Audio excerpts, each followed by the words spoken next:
샬롬. 오늘도 성경 스케치에 들어오신 여러분을 주의 이름으로 환영합니다. 우리는 지난주까지 해서 기나긴 기간 동안 45번에 걸쳐서 구약을 스케치를 해보았습니다. 사실은 스케치치고는 너무 길었지요. 그리고 이제 오늘은 구약과 신약의 중간기, 약 400년의 기간을 중간기라고 그래요. 구약과 신약 사이. 이 중간기에 대해서 오늘 정리를 하고 아마 다음 주부터는 신약으로 들어가도록 그렇게 하겠습니다. 이 구약과 신약의 중간 사이, 중간기 400년을 다른 말로는 영적 암흑기라고 말합니다. 왜냐하면 말라기 선지자가 구약에서 마지막으로 선지자 활동을 하고 선지서를 쓴 다음에 세례 요한이 나타나서 회개하라 천국에 가까운 년을 외치기 이전까지 약 400년 동안은 하나님께서 영적으로 아무 말씀도 안 하셨다. 그래서 영적 암흑기라고도 말을 합니다. 오늘은 이 신구약 중간기에 대해서 사실 성경에는 많이 나와 있지 않아요. 그러나 이런저런 자료들을 종합해서 짧은 시간에 모두 다 정리를 해보도록 하겠습니다.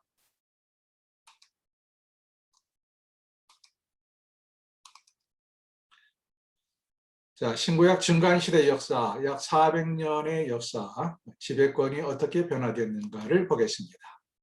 매우 재미가 있을 겁니다. 오늘 이스라엘 땅, 즉 팔레스타인 땅의 지배 세력이 역사적으로 어떻게 변해왔는가를 보십시다. 맨 먼저는 바벨론 제국부터 시작하죠. 물론 그 이전에 아수르 제국도 있었어요. 아수르 제국도 있었지만 아수르 제국은 그냥 건너뛰고 바벨론 제국부터 시작을 하겠습니다. 바벨론 제국이 약 70년 동안 이스라엘 팔레스타인 땅을 다스렸다 하는 이야기.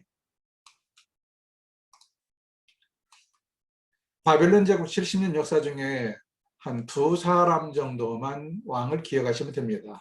처음에 기억할 사람은 바벨론 제국을 세운 느부갓네살 왕입니다. 느부갓네살 왕이 BC 586년에 남왕국 유다를 침략해 들어와서 모든 성전 기물들을 다 훔쳐가고 성전을 완전히 파괴해버렸죠. 그리고 다니엘과 다니엘의 세 친구 사드락, 메삭, 아벳느고를 이때 포로로 다 붙잡혀 갔습니다. 느부갓네살 왕, 남왕국 유다를 정복하고 성전을 파괴한 왕. 그 다음 기억할 왕은 벨사살이라는 왕입니다. 벨사살. 이 벨사살, 여기 느부갓네살의 부친이가 벨사살의 부친이 느부갓네살이라고 나오는데 사실은 그렇지 않아요. 벨사살이 마지막 임금이 되겠습니다. 벨사살 왕 때 바벨론의 영광과 권세를 상징하고 혈통적 의미 이런 건 다 필요 없고 어떤 일이 있었는가 잠깐 성경을 정리하죠. 느부갓네살 때 성전 기물들을 훔쳐가고 다니엘의 세 친구 유명한 이야기가 다니엘서에 두 개가 기록이 되어 있어요. 하나는 다니엘의 세 친구 이야기, 하나는 다니엘의 이야기. 두 가지인데 다니엘의 세 친구에 관한 이야기는 다니엘서 3장 16절 보면 어떤 일이 벌어집니까?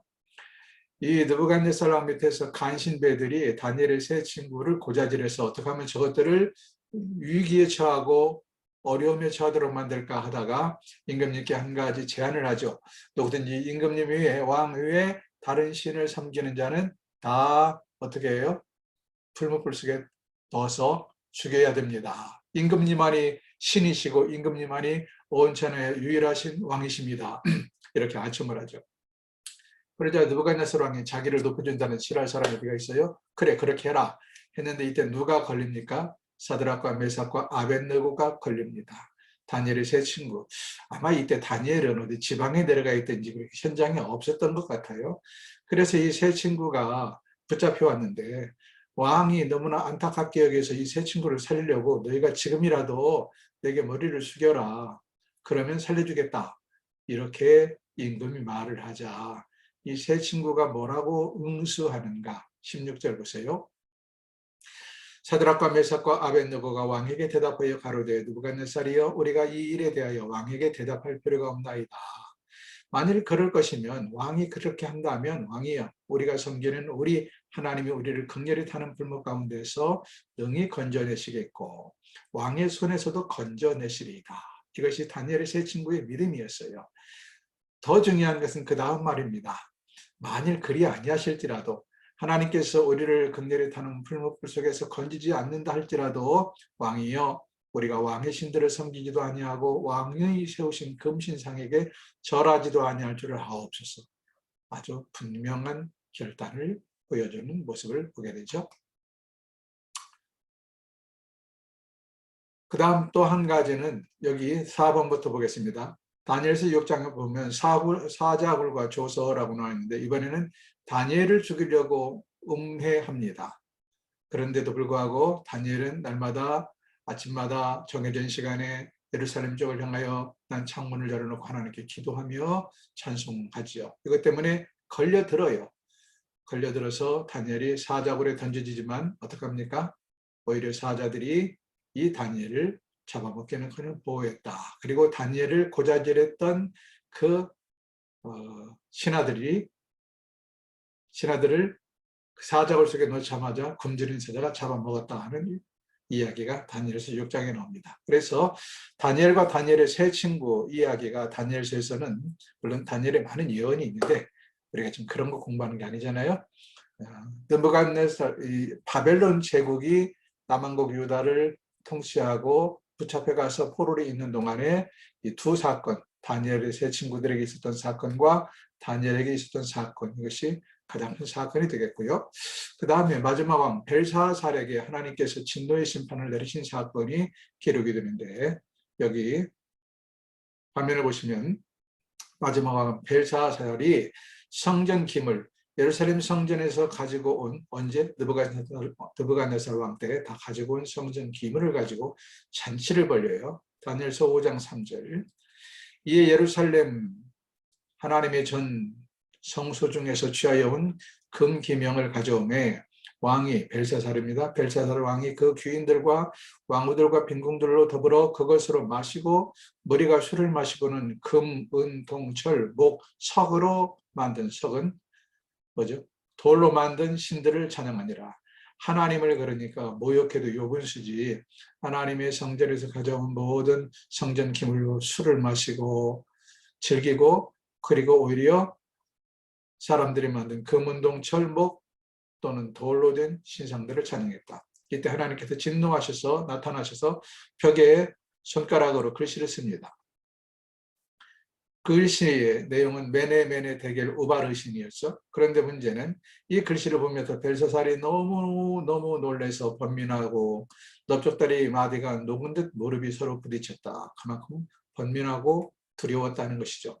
이 글씨를 해석할 자를 찾아서 아무리 해석자에게 내가 자주색 옷을 주고 금사슬 목걸이를 걸어주고 이 나라를 통치하는 셋째 지리자로 삼겠다 해도 마땅한 자가 나타나지 않는데 다니엘이 마침내 이것을 해석을 하지요. 그러면서 그는 내가 해석을 하긴 하는데 해석의 대가로 내게 아무것도 안 줘도 됩니다. 그런 것들은 다른 사람에게 주소서.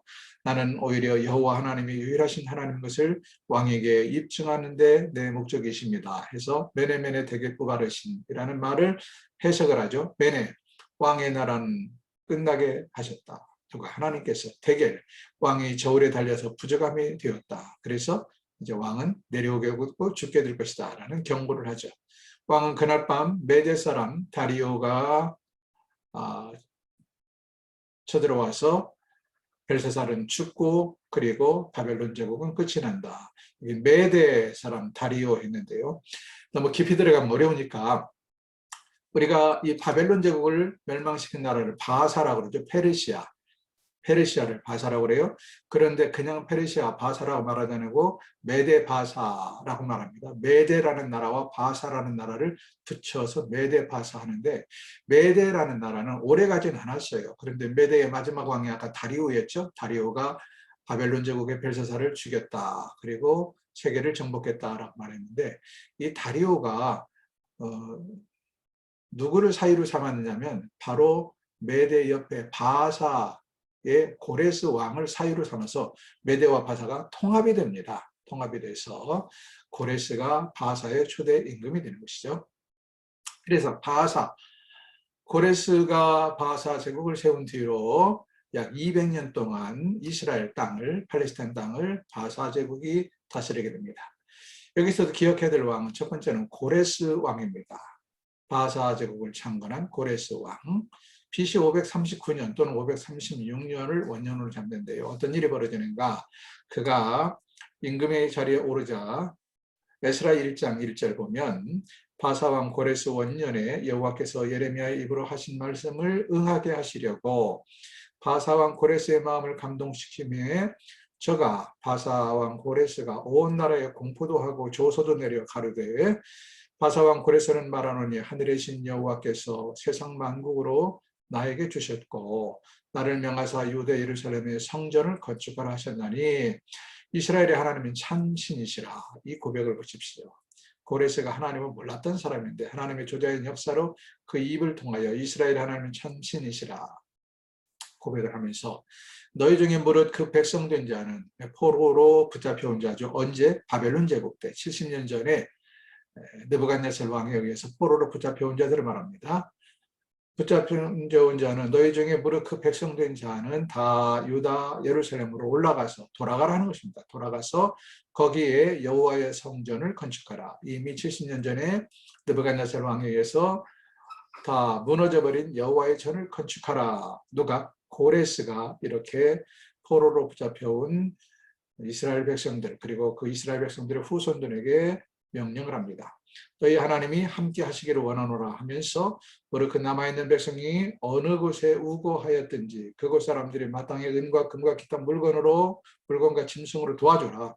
즉 그들이 벤손으로 가지 않도록 그들이 원하는 것을 다 주어라. 그 외에도 예루살렘 하나님의 전을 위하여 예물을 즐거이 드릴지니라. 그래서 그는 초자연적인 능력으로 하나님을 알게 되고 하나님께서 그를 감동시키셔서 포로로 붙잡혀온 이스라엘 백성들과 그들의 후손들을 다 돌아가도록 명령했고 물론 다 돌아간 건 아니에요. 그렇게 해서 돌아간 사람이 약 5만 명 정도 되죠. 1차 포로 교환. 그런데 그들이 빈손으로 가지 아니하고 그들이 원하는 모든 것을 대주어서 물자가 없어서 성전 짓는 데 어려움이 없도록 하라 이렇게 지시를 합니다. 고레스를 기억하시면 되고요. 그러나 이제 우리가 에스라, 느헤미야 쭉 보면 알다시피 성전 건축이 순탄하게 진행된 것만은 아니죠. 중간에 상소가 올라오고 음해하고 모함해서 중단되기도 합니다. 그랬다가 다리오 왕 때 성전이 다시 재개가 되죠. 재개가 돼서 우리가 바사의 다리오 왕을 기억할 필요가 있습니다. 다리오 왕, 바사의 다리오 왕. 그리고 그 다음 기억해야 될 왕이 아하수에로 왕입니다. 아하수에로. 에스더 왕비의 남편이었던 아하수에로 왕이 바벨론 제국의 왕으로서 또 이름이 기록이 되어 있죠. 아하수에로는 세계사 시간에는 크세르세스라고 배웠습니다. 크세르세스. 그래서 아테네나 이런 나라들하고 그리스 나라들하고 전쟁했던 크세르세스가 성경에 나오고요. 그 다음에 아닥사스다 왕을 기억하시면 좋겠습니다. 들어보셨죠? 아닥사스다. 2차, 3차 포로 교환을 명령했던 왕이 아닥사스다 왕이죠. 이때 누구죠? 느헤미야.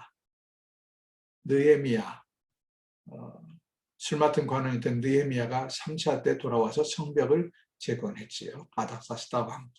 그냥 몰라도 되는데 바사 200년 역사에서 제일 기억해야 될 왕은 고레스, 그 다음에 다리오는 성전 중단된 것을 다시 하도록 허락하신 왕, 그 다음에 아하수에로, 에스더 왕비의 남편 아하수에로, 그 다음에 아닥사스다는 성벽을 재건하도록 또 에스라가 돌아가도록 허락했던 왕이다. 이 정도 기억하시면 됩니다. 바사 왕국도 역시 멸망당하고 맙니다. 200년 만에 멸망당하는데 어디에? 알렉산더 제국에 의해서 멸망당하죠. 알렉산더 대왕이 익수수 전쟁을 통해서 BC 333년에 페르시아를 정복하게 됩니다. 그러나 알렉산더 대왕은 오래 가지 못해요. 짧은 나이에 그는 죽고 말고 그의 부하 처음에는 4명이서 넓은 헬라 제국을 분할 통치를 했습니다.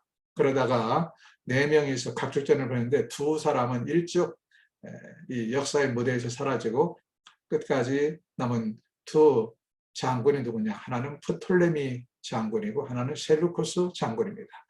이 프톨레미 왕조를 여는데 바로 애굽 지역에 프톨레미 왕조를 열어서 프톨레미 왕조가 100년 정도 지속이 되고 셀루커스 왕조는 저 페르시아 지역 쪽을 중심으로, 그래서 알렉산더가 죽은 다음에 원래 4등분되었던 나라가 얼마 가지 않아서 2등분으로 나눠서 애굽 지역에 프톨레미 왕조 그리고 페르시아 지역에 셀루커스 왕조가 들어섰다 하는 이야기입니다.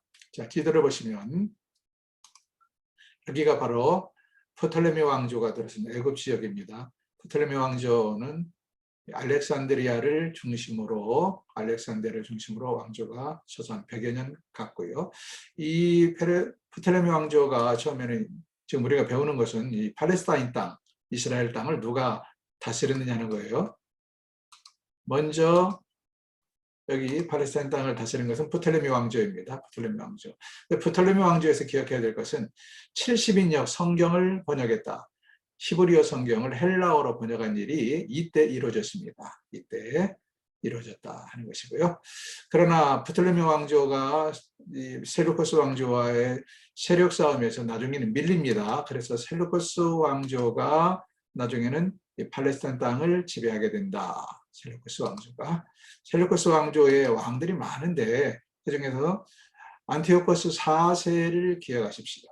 안티오코스 4세는 유대교를 아주 강하게 탄압한 그런 사람입니다. 유대교를 강하게 탄압했다. 자신을 제우스 신이라고 가시적으로 신격화시키고 그리고 이 성전을 더럽히고 성전의 희생제사나 안식일이나 절기 등을 못 지키게 만들고 율법의 사본을 파기하고 이러면서 강하게 이스라엘 백성들의 그 신앙 종교를 탄압을 합니다. 그러자 어떻게 됩니까? 그동안에 페르시아의 고레스 왕 때부터 그래도 많은 자유가 주어지고 특별히 이스라엘 백성들은 신앙의 공동체잖아요. 신앙생활을 자유롭게 했는데 신앙생활을 못하게 만들자 이에 대한 반발이 생깁니다. 그래서 마카비 형제를 중심으로 독립운동이 벌어져요. 독립운동. 이때 셀루쿠스 안티오코스 4세 이후로 이제는 그 셀루쿠스 나라도 힘이 좀 잃었어요. 힘이 공백기에 마카비 형제들이 중심이 되어서 이스라엘이 독립국가를 한 100여 년 동안 유지합니다. 100년 정도. 상당히 세력도 컸어요. 다윗 왕조에 거의 버금갈 만큼 세력이 컸습니다. 이때 마카비 왕국을 하스모니안 왕조라 이렇게 이름합니다. 마카비 왕국 또는 하스모니안 왕조. 100년 동안. 이때가 사실은 유대교가 제도적으로 다져진 시기다. 유대교는 포로로 붙잡혀가 있는 포로 70년 기간부터 사실 그들의 정체성이나 그들이 종교적으로 깨달음, 뭉치고 하는 것으로부터 유대교가 천천히 발흥하기 시작했는데 유대교가 제도적으로 다져진 시기는 이 하스모니안 왕조 때이다. 그들은 주로 에스라와 느헤미야 이 두 권의 성경을 율법을 연구하면서 점점 더 고착화되고 보수화되고 그리고 하나님의 종교를 유대인들의 종교로 그냥 고착화 그렇게 굳어가게 만들었습니다. 이들은 심지어 요단강 동편의 에돔 땅을 정복하고요. 상당히 영토가 넓었어요. 에돔 땅을 정복하고 그때 에돔 왕이었던 헤롯 안티파스를 그냥 유화 정책을 써서 에돔의 총독으로 삼았습니다. 에돔의 총독으로 죽이지 않고 유화 정책을 쓴 것이죠. 이 헤롯 안티파스가 누구냐? 우리가 예수님 때 나오는 대헤롯의 할아버지입니다. 그러니까 이 대헤롯의 가문은 사실은 에돔의 뼈대 있는 집안, 왕족 출신입니다. 그 할아버지 때 에돔 왕국이 마카비 왕국에 의해서 정복당하고 총독으로 전락한 것이죠. 수전절, 예루살렘 성전을 다시 깨끗하게 청소하고 수전절을 지켰다. 12월 25일 수전절을 지켰다. 마카비 왕조가 잠시 한 100여 년 동안 독립해서 나라를 이루었다. 자, 큰 흐름만 가지세요. 처음에 바벨론 제국이 다스렸다가 그 다음에 바사, 페르시아 제국이 다스렸다가 그 다음에 헬라 제국이 다스리는데 헬라 제국은 처음에 어디요? 저도 까먹었네요. 이름이 생각이 안 나네요. 헬라 제국. 미안합니다. 프톨레미 왕조가 먼저 다스렸다가 그 다음에 셀루커스 왕조가 지배를 했다. 근데 셀루커스 왕조 때 잠깐 심해 공백기를 이용해서 한 100여 년 동안 독립된 나라를 만들고 살았다. 그러나 그게 오래가지 못합니다. 결국 셀루커스 왕조도 로마에 의해서 멸망당하고 동시에 마카비 왕국, 하스모니안 왕조, 독립국가 잠시 100년 동안 되었던 하스모니안 왕조도 로마에 의해서 다시 지배당하고 맙니다. 로마는 원래 처음에 원로원 제도였죠. 원로원. 요즘 말로 말하면 국회 중심으로 나라를 다스렸습니다. 그러니까 처음부터 제국이 아니었어요. 원로원 통치 체제가 그 다음에 삼두 통치 체제, 삼두 정치 체제로 바뀌죠. 3명의 사령관에 의해서 나라가 다스려졌다. 이게 삼두 정치인데 폼페이, 글라수스, 그리고 가이사 이렇게 3사람에 의해서 나라가 함께 공동 통치됩니다. 자, 폼페이 장군 BC 63년에 유대를 점령한 장본인이에요. BC 63년에. 그리고 이때 성전도 또다시 회파되게 되죠. 이때 안티파터, 에돔의 총독으로 있던 안티파터가 아니죠. 그 안티파터가 헤롯 안티파스가 에돔의 총독이었죠. 에돔의 총독. 이 헤롯 안티파스의 아들 안티파터가 폼페이 장군을 도와서 폼페이 장군이 유대를 점령하는데 일조해요. 그 대가로 그는 폼페이 장군의 후원을 받고 집정관으로 임명을 받습니다. 로마의 통치 체제에 보면 계급에 집정관이 있고 행정관이 있고 복잡한데요. 우리가 그런 것들을 일이 다 알 필요는 없습니다. 아무튼 고위 관직에 올랐다. 헤롯 안티파스의 아들 안티파터가 어떻게 폼페이 장관을 도와서 마카비 왕국을 멸망시키는데 일조했기 때문이다. 두 번째, 가이사. 크라수스는 몰라도 되고요. 가이사를 기억하십시오. 가이사 아시죠? 시저. 우리가 시저라고 말하는 가이사. 가이사가 안티파터를 유대 행정관으로 이번에 승격시킵니다. 집정관보다 행정관이 더 높은 지위 같아요. 행정관으로 승격시키자 이 안티파터는요. 자기 아들 대헤롯을 갈릴리 총독으로 임명해버립니다. 그리고 가이사가 오래가지 못하고 그의 조카 브루투스 일당에게 살해당하죠. 이때 유명한 말이죠. 브루투스 너마저도. 이때 나온 말이죠. 가이사가 브루투스에게 살해당하고 다시 가이사를 추종하던 모든 세력들은 어떻게 됩니까? 이제는 위기에 처합니다. 그래서 죽거나 도망을 가게 돼요. 안티파터도 이때 사실은 유대 행정관이었던 안티파터도 이때 가이사의 죽음과 함께 그도 붙잡혀서 죽게 돼요. 그러자 갈릴리 총독이었던 대헤롯은 로마로 도망가서 숨어버립니다. 그 다음 등장한 사람이 안토니우스 장군과 옥타비아누스 장군이죠. 이제 3두 체제가 2두 체제로 바뀝니다. 안토니우스가 상당한 실권을 노렸어요. 그런데 이때 로마로 도망가 있던 대헤롯이 로마군의 지원을 받아서 예루살렘 성을 빼앗아 BC 37년부터 BC 4년까지 유대의 왕이 됩니다. 유대의 왕이 됩니다. 이때 누가 태어나요? 예수님께서 태어난 거예요. 로마로 도망가 있던 대헤롯이 안토니우스에게 잘 보여가지고 로마군의 지원을 받아서 예루살렘 성을 빼앗았다. 그래서 BC 37년부터 BC 4년까지 유다의 정식 왕이 됩니다. 이게 바로 우리가 말하는 예수님 때 예루살렘을 다스렸던 왕이자 예수님을 잡아 죽일 목적으로 2살 이하의 어린아이들을 다 죽였던 그 잔인한 왕입니다. 이때 헤롯을 도와준 사람이 안토니우스였고 헤롯은 안토니우스에게 대단한 충성을 맹세했다. 근데 안토니우스도 결국은 옥타비아누스 장군에 의해서 결국 전쟁에서 패배해요. 둘이 세력 싸움을 하다가 옥타비아누스가 이겼다는 것입니다. 악티움 해전에서 안토니우스와 클레오파트라가 연합군을 형성하고 있었는데 옥타비아누스가 이 연합군을 쳐서 이깁니다. 그리고 이제 옥타비아누스 세상이 된 거예요. 로마의 원로원은 이 전쟁에서 이긴 이제 혼자 남게 된 옥타비아누스에게 아우구스투스라는 칭호를 줍니다. 아우구스투스라는 숭고한 사람이다, 이런 칭호인데 사실 이게 뭐냐? 이게 바로 성경에 나오는 아구스도라고 표현이 되어 있는 황제입니다. 그래서 이제 이른 통치 체제에 옥타비아누스가 들어서면서 그를 아우구스투스, 숭고한 사람 이렇게 말하지만 이때부터 사실은 황제의 로마 제국이 시작이 되는 것입니다. 그리고 이 아우구스투스 때에 천하의 영을 내려 호정령을 내리게 되죠. 이때 요셉과 마리아가 호적을 위해서 베들레헴으로 데려간다. 이게 성경에 기록이 되어 있습니다. 자, 크게 우리가 지금 그린 그림은 바벨론 제국이 70년 팔레스타인 땅을 통치했고, 그 다음에 어디죠? 바사 제국이 200년 동안 팔레스타인 통치했고, 그 다음에 헬라, 그 다음에 잠시 독립국이 한 100년 동안 하스모니안 왕조라는 독립국가를 이루고 있다가 그 다음에 로마의 지배를 받게 되었다. 이러면서 예수님 시대로 넘어가게 되는 것입니다. 이해가 되시죠? 좀 건너뛰고요.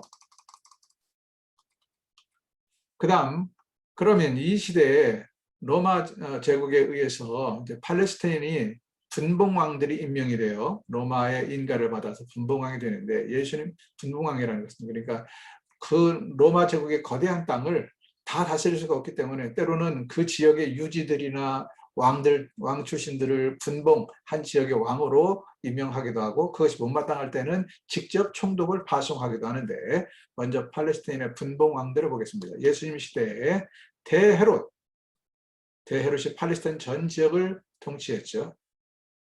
이것은 아까도 설명드렸습니다. 대헤롯이 로마 제국에 잘 보여가지고 로마의 군사를 이끌고 예루살렘 성을 정복하고 BC 37년부터 4년까지 팔레스타인 전 지역을 통치했다. 그 다음에 새 헤롯이 죽고 난 다음에 헤롯의 세 아들이 나라를 분할 통치하게 됩니다. 혼자 통치하는 것이 아니라 분할 통치하는데, 물론 헤롯에게는 많은 아들이 있어요. 그 중에 3명의 아들에게 로마 제국이 그 땅을, 아버지의 땅을 다스릴 수 있도록 분할해 줬다 하는 것입니다. 첫 번째가 헤롯 안티파스, 두 번째가 헤롯 빌립, 세 번째가 헤롯 아켈라오입니다. 헤롯 안티파스, 헤롯 빌립, 헤롯 아켈라오. 안티파스는 갈릴리와 베레아 지역을, 그리고 빌립은 갈릴리 동북부 지역, 즉 데가볼리 지역을, 아켈라오는 유다와 사마리아와 이동의 지역을 통치했다. 근데 이 아켈라오가 가장 노른자 땅을 통치했는데요. 아켈라오는 실정으로 많은 사람을 죽이게 됩니다. 그래서 로마 제국에 미움을 받아서 프랑스 고을로 유배를 가게 돼요. 좌천되고, 좌천 정도가 아니라 유배를 당합니다. 벌을 받아서. 그리고 안 되겠다. 로마 제국은 이 노른자 땅에는 분봉왕을 세우지 않고 직접 총독을 파견합니다. 그래서 예수님이 태어날 때는 대헤롯이 다스렸는데, 이 유다, 사마리아 이 지역을, 그 다음에 예수님이 쉽게 말하면 성장기, 청년기에는 헤롯 아켈라오가 이 땅을 다스렸었어요.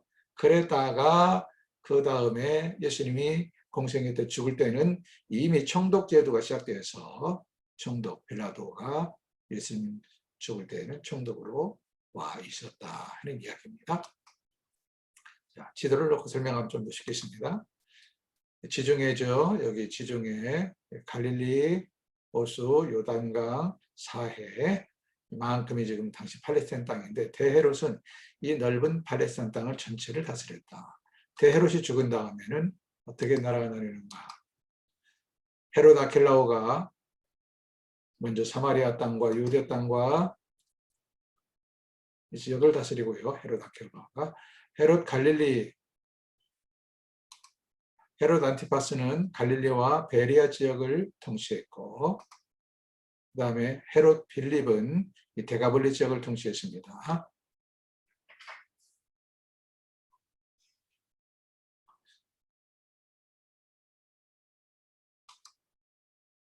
그랬다가 헤롯 아켈라오가 이 잔인하게 밀란을 진압하고 많은 사람을 죽인 것이 로마 제국에 알려져서 책임을 물어서 그는 좌천되고 귀양가 버리고, 이 이후로 총독 제도가 시작이 되었다 말씀까지 드렸고요.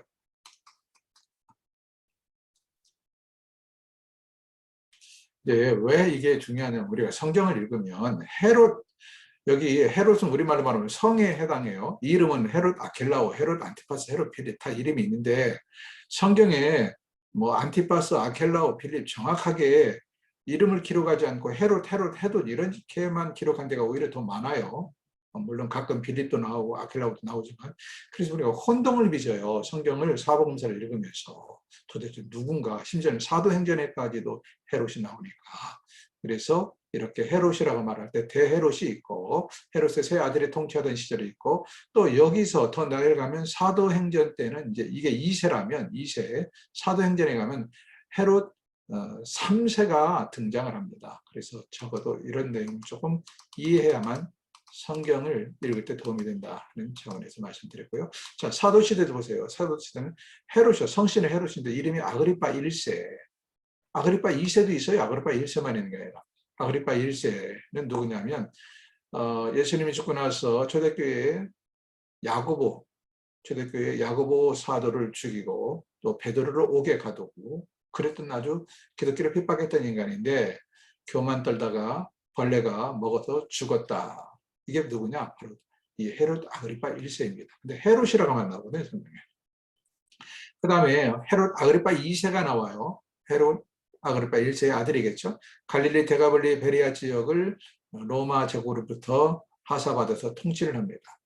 누구와 관련이 있냐? 바울과 관련이 있어요. 바울이 이들 헤롯 아그리파 2세와 그의 누이 앞에서 간증을 하죠. 이때 아그리파 2세가 뭐라고 말하냐면 네가 적은 말로 나를 그리스도인이 되게 하려는구나 하면서 네가 나를 전도하려 하는구나 이렇게 이야기를 해요. 그러면서 하는 말이 내가 네 말을 들어보니까 네가 가이사에게 상소하지만 않았다면 너는 무지는 놓을 뻔했다 라고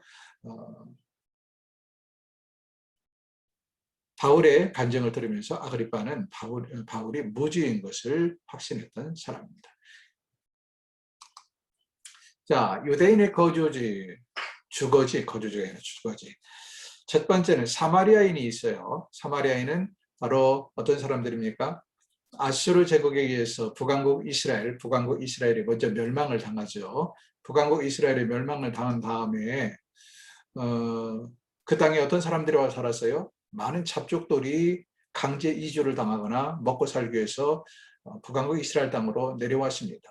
성읍 수도였던 사마리아를 중심으로. 그러다 보니까 이 북왕국 이스라엘 여자들과 이 잡족들과 피가 섞여서 결혼 관계를 맺고 피가 섞이게 돼요. 그래서 이들은 혼혈족이 됩니다. 순수한 이스라엘 백성이 아니라 피가 혼혈족이 돼서 이제 남왕국 유다 사람들에게는 사마리아인들은 깨끗하지 못하다. 그래서 심지어 개 취급을 당하죠. 이 사람들은 그 세겜을 중심으로 또 세겜 옆에 바로 그리심산이 있어요. 거기를 중심으로 거기다가 성전을 자기 나름대로 지은 것 같아요.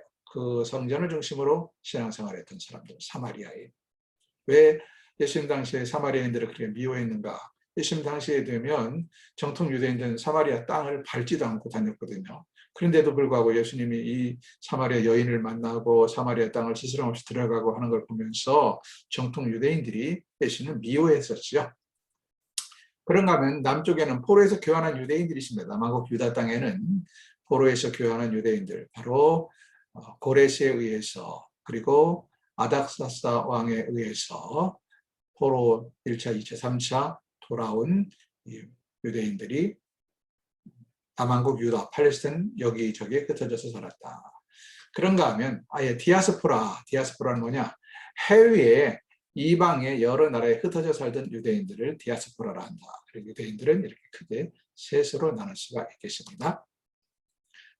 유대인들의 직책에 대해서 한번 보겠습니다. 사내들은 공의가 있죠. 요즘에 삼권 분립이 되기 전에 정치와 종교가 분리가 안 됐을 때니까 사내들은 공의가 로마 제국의 허가 밑에 사실은 자치기구로서는 최고의 통치기관입니다. 순수 유대인 공동체로서 대제사장과 서기관, 바리새인 71명으로 구성이 됩니다. 대제사장이 물론 공의장이 되겠지요. 대제사장, 서기관, 바리새인으로 구성이 된 최고의 결정체. 여기서 사실 예수님이 사형시키자라고 결정을 했지만 자기들에게 사형을 집행할 권한이 없었어요. 그래서 빌라도 총독에게 가서 로마 제국의 이름으로 사형이 집행되도록 압력을 넣었던 사람들이죠. 그 다음에 대제사장은 누구냐? 에스라 일의 지도자인데 사도계파 사람으로 사내들인의 주역이다.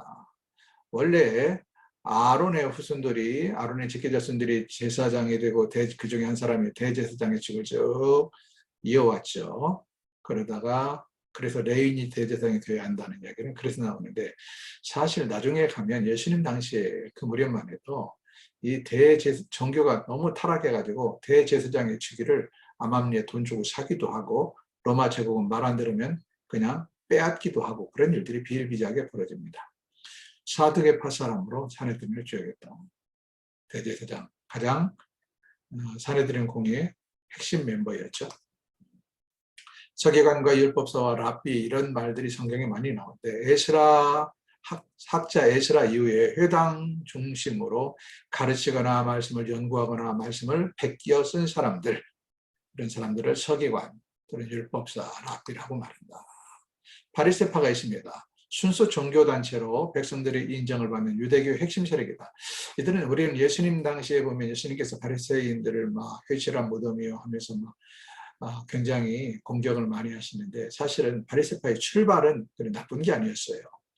나라 없는 서러움 가운데서 하나님의 말씀을 연구하는 순수 이 말씀을 중심으로 모였던 사람들입니다. 그런데 이들이 이제 점점 너무 잘못된 방향으로 흘러가서 바리새파가 회칠한 무덤이다, 독사의 자식들아, 이런 책망을 듣는 사람들이 되었지만, 아무튼 예수님 당시까지도 유대교의 핵심 세력이었다.